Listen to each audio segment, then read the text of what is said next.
Hi guys, सो इस video में हम लोग डिस्कस करने वाले हैं largest area of histogram. So basically पहले मैं आपको प्रॉब्लम समझाता हूँ कि प्रॉब्लम क्या है। प्रॉब्लम ये है कि हमें ना इस हिस्टोग्राम में सबसे बड़ा एरिया जो होगा, सबसे बड़ा रेक्टेंगल जो बनेगा वो हमें फाइंड करना है। सबसे बड़ा रेक्टेंगल से मेरा क्या मतलब है देखिएगा।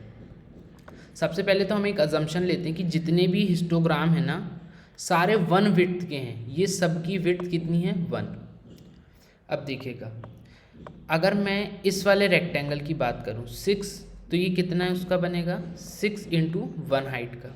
अगर मैं इस वाले रेक्टेंगल की बात करूँ तो ये देखिएगा, ये यहाँ तक भी फैल सकता है और ये एट द एंड यहाँ तक भी फैल सकता है। तो ये वाला रेक्टेंगल कितने साइज़ का बनेगा? 2 इंटू 7 साइज़ का। अगर मैं इसकी बात करूँ 5 की, तो 5 वाला रेक्टेंगल 5 इंटू 1 साइज़ का, क्योंकि इधर भी ये नहीं फैल सकता ना इधर फैल सकता है। अगर मैं 4 की बात करूँ तो 4 यहाँ फैल सकता है और यहाँ पे इतना फैल सकता है, मतलब 4 इंटू 4। अगर मैं इस वाले 5 की बात करूँ तो ये 5 अपने लेफ्ट साइड में तो नहीं फैल सकता, बट राइट साइड में 1 विड्थ तक फैल सकता है। तो ये 5 कितना हो जाएगा? 5 इंटू 2। अगर मैं इस 6 की बात करूँ तो अगेन 6 इंटू 1, क्योंकि ये ना लेफ़्ट साइड में फैल सकता है ना राइट साइड में फैल सकता है। और अगर मैं 3 की बात करूँ तो ये वाला 3 राइट में तो नहीं फैल सकता, बट लेफ़्ट में ओवरऑल यहाँ तक फैल सकता है। तो 1 2 3 4 5, तो 3 इंटू 5। तो अगर हम एरिया देखेंगे तो 6 14 5 16 10 6 15, तो लार्जेस्ट एरिया कितना हो गया हमारा? 16।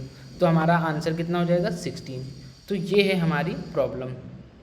मैं एक बार आपसे वापस से डिस्कस करता हूँ हमारी प्रॉब्लम। ये हमें ना कुछ हिस्टोग्राम दिया हुआ है, इसमें हमें लार्जेस्ट एरिया फाइंड करना है। लार्जेस्ट एरिया मतलब कि कितना मैक्सिमम, कितना बड़ा ट्रायंगल इसमें बन सकता है। तो अगर मैं इसकी बात करूं तो यहाँ पर मैक्सिमम कितना बड़ा बन सकता है? 6 इंटू 1 विड्थ का।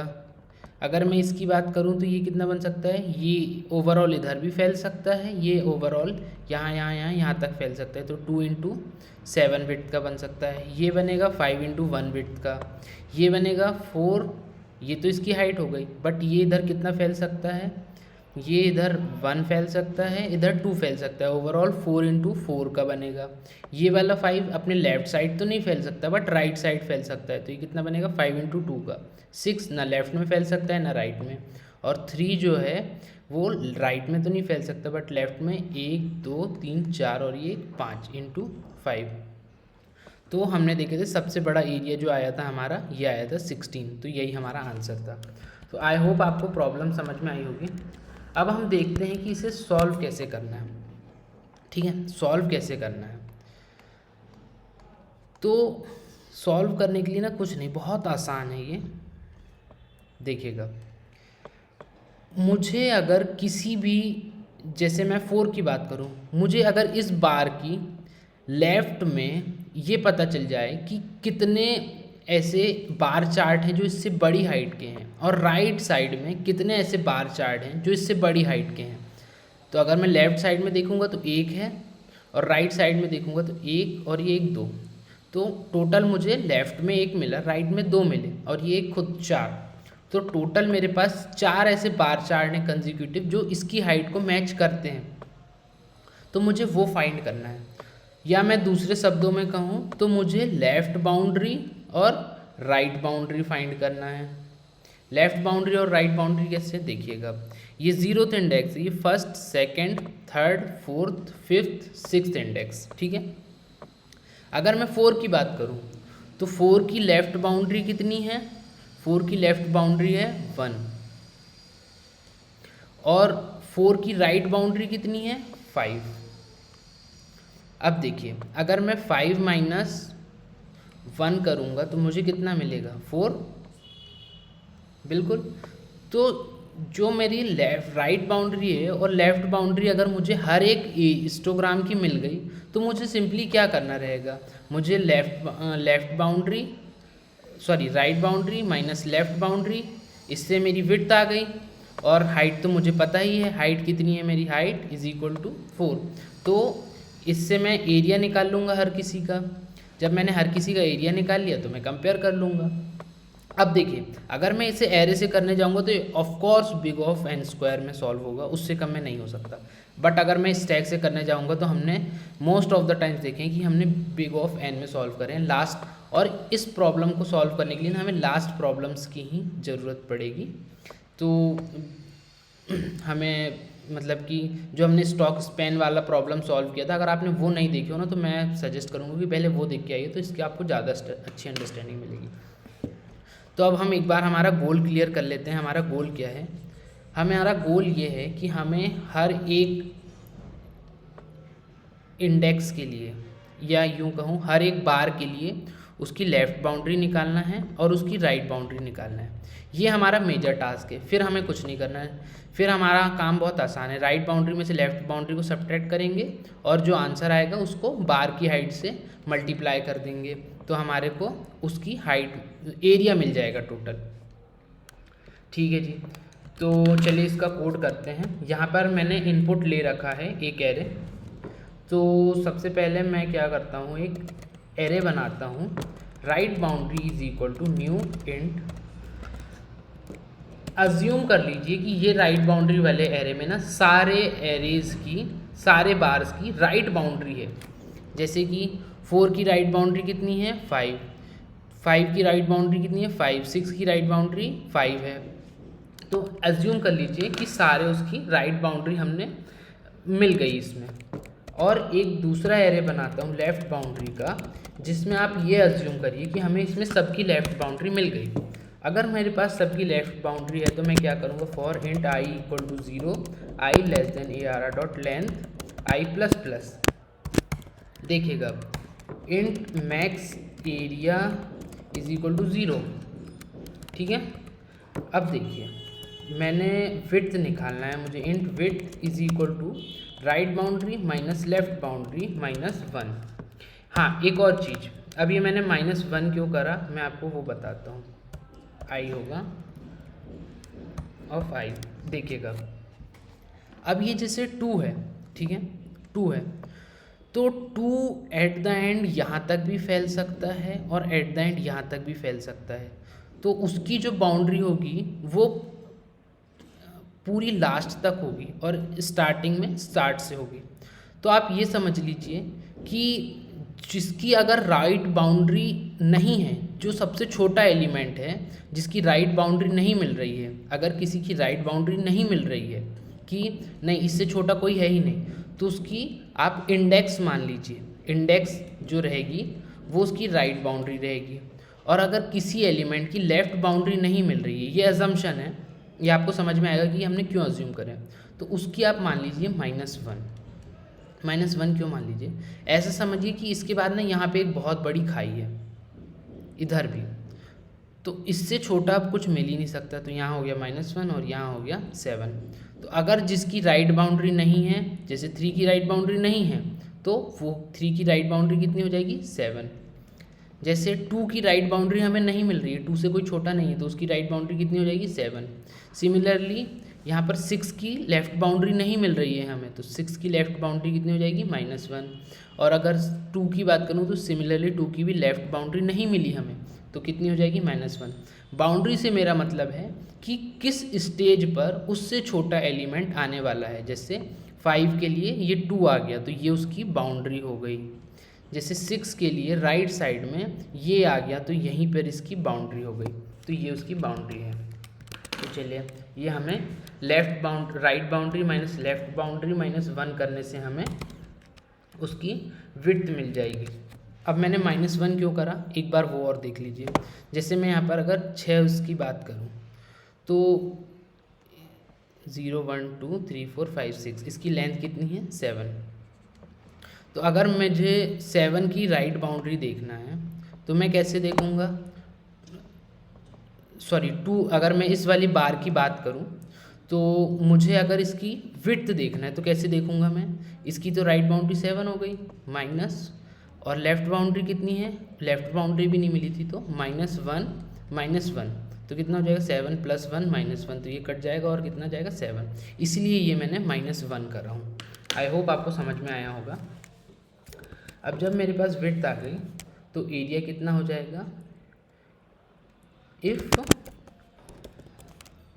ARR of I into width is greater than max area, तो हम क्या करेंगे, max area is equal to ARR of I into width. तो इससे हमारा मैक्स एरिया इंक्रीज़ होता रहेगा और एट द एंड हम क्या करेंगे, system.out.println मैक्स एरिया, ये हमने प्रिंट कर दिया। ठीक है जी, अब हमारा काम ना बहुत आसान हो गया। अब मुझे बस राइट बाउंड्री और लेफ़्ट बाउंड्री फिल करना है। तो हमने इसका प्रोग्राम कर ही रखे थे, तो मैं इसमें बहुत स्पीड से आपको गो थ्रू करूँगा। एक स्टैक बना लेते हैं और स्टैक में स्टैक यहाँ पे इंटीजर का बनेगा। ठीक है, स्टैक कई बार टाइपोस हो जाते हैं। ठीक है, ये हमने स्टैक बना लिया। अब राइट बाउंड्री के लिए हम क्या करेंगे, राइट टू लेफ़्ट मूव करेंगे। राइट बाउंड्री निकालने के लिए हम राइट टू लेफ़्ट मूव करेंगे, लेफ़्ट बाउंड्री निकालने के लिए हम लेफ़्ट टू राइट मूव करेंगे। तो सबसे पहले हम राइट टू लेफ़्ट स्टार्ट करते हैं। तो राइट बाउंड्री तो हमें मिलेगी नहीं, तो st.push और हम इंडेक्स उसमें ARR.length -1, ये हमने उसमें इंडेक्स पुश कर दिए और राइट बाउंड्री ऑफ ARR.length -1 कितनी हो जाएगी, ARR.length। ठीक है जी, अब for int I = ARR.length -2, I greater than equal to 0, I minus क्या करेंगे, वाइल जब तक स्टैक में साइज है एंड जब तक कि ARR of I less than equal to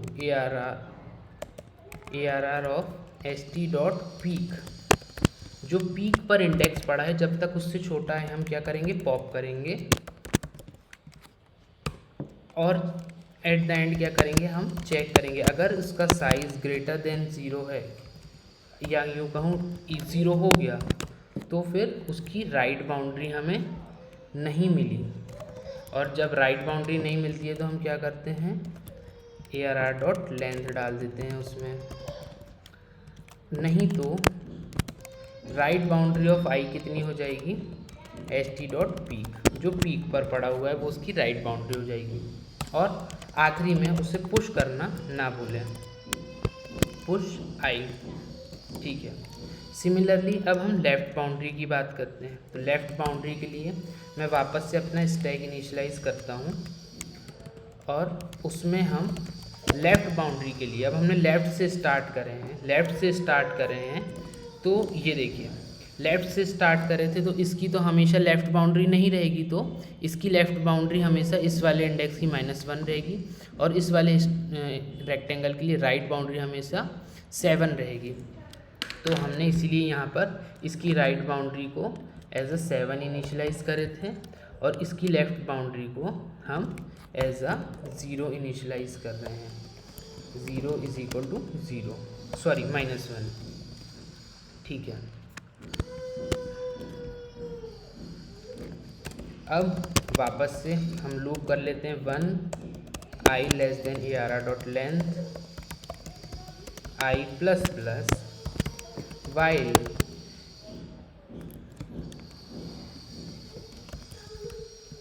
stack में साइज है एंड ARR ऑफ I छोटा है ARR ऑफ stack.peak पर पड़े एलिमेंट से, तो हम क्या करेंगे, पॉप करेंगे। फिर उसके बाद सिमिलरली हम चेक करेंगे कि क्या स्टैक में साइज़ 0 हो गया है। अगर स्टैक का साइज़ 0 हो गया है तो लेफ़्ट बाउंड्री एकदम एंड पे चली गई है तो -1 पुश कर दिए, नहीं तो else left boundary of I is equal to st.peak, जो पीक पर है वो उसकी लेफ़्ट बाउंड्री हो जाएगी और अपने आप को पुश कर देंगे एट द एंड। ठीक है जी, तो ये हमारा बहुत छोटा सा लॉजिक था। इस प्रोग्राम को समझने के लिए ना आप लास्ट के 2-3 लेक्चर्स देखकर आइएगा, तभी आपको इसकी अंडरस्टैंडिंग अच्छी लगेगी। जावा सी, चलिए इसे रन करके देखते हैं। जावा, हमारे इनपुट्स क्या क्या थे? 7 थे, 6 2 5 4 5 6 3, 6 2 5 4 5 6 3। तो बिल्कुल जी हमारा 16 आंसर आ गया, जो कि हमारा हमने जब इसे रन करे थे तब भी हमारा यही हमारा मैक्सिमम एरिया था जो बन सकता था 16, क्योंकि 4 यहाँ तक एक्सपेंड कर सकता था, 4 यहाँ तक एक्सपेंड कर सकता था। सो आई होप आपको ये प्रोग्राम समझ में आया होगा। और मैं बार बार बोल रहा हूँ, इसकी प्रीरिक्विजिट लास्ट के 2-3 लेक्चर्स हैं, तो ये वाला पार्ट ना आपको बहुत अच्छे से समझ में आएगा कि हमने कैसे लेफ़्ट बाउंड्री निकाले हैं, फिर कैसे राइट बाउंड्री निकाले हैं, और फिर हमें कुछ करना ही नहीं था। जब हमारे पास लेफ़्ट बाउंड्री आ गई थी और राइट बाउंड्री आ गई थी, तो हमने एल्गोरिदम में देखे थे कि right boundary minus left boundary minus 1, तो उससे हमारी विड्थ आ जाती है।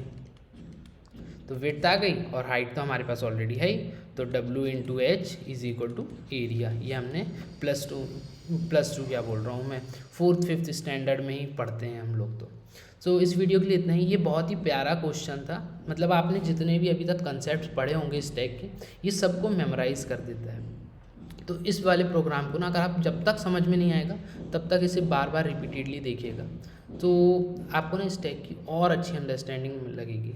और हमारा मेन मोटो क्या रहता है?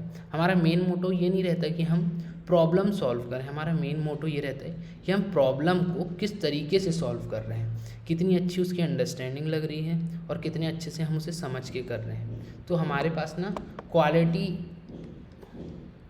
इम्पॉर्टेंट है, क्वांटिटी नहीं चाहिए हमें, क्वालिटी चाहिए। क्योंकि सेम प्रॉब्लम आपको फैंग या मैंग में नहीं पूछी जाएगी, बट कंसेप्ट सेम रहेंगे। तो अगर आपको कंसेप्ट पता है तो आप ज़रूर उनके सवाल फोड़ लोगे। तो तब तक के लिए थैंक यू।